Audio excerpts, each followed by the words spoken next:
ভাই বোন যখন একসাথে কথা বলে তখন আল্লাহ তাআলা বলেন এই সময়টাকে থামিয়ে দাও।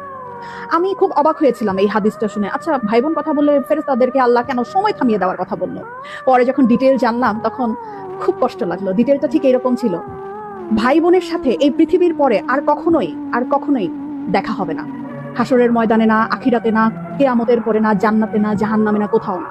বাবা মার সাথে দেখা হওয়ার সম্ভাবনা আছে, স্বামী স্ত্রীর সাথেও দেখা হওয়ার সম্ভাবনা আছে, ছেলে মেয়ের সাথেও দেখা হওয়ার সম্ভাবনা আছে, কিন্তু ভাই বোনের সাথে সম্পর্ক শুধুমাত্র এই পৃথিবী পর্যন্তই।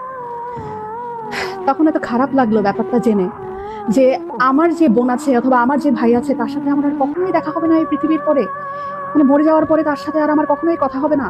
এত ক্ষণস্থায়ী একটা সম্পর্ক আমাদের। যারা সম্পত্তি নিয়ে ঝামেলা করে ভাই বোনের সাথে কথা বলে না, যারা অনেক ঝগড়া বিবাদের কারণে ভাই বোনদের সাথে কথা বলা বন্ধ করে দেয়, তারা না করেন না এই ব্যাপারটা। সময়টা না খুব কম, আমাদের খুব কম।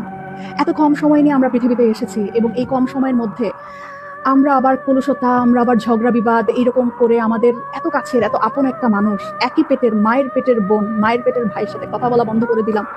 এই মানুষগুলোর সাথে তো আমাদের আর পৃথিবীর পরে দেখাও হবে না, কথা হবে না। কি দরকার মনে এত কষ্ট রেখে? ভুলে যাই না সব, ভুলে যাই। অল্প একটু সময়ের ব্যবধান, তারপরে সব নাই, শেষ।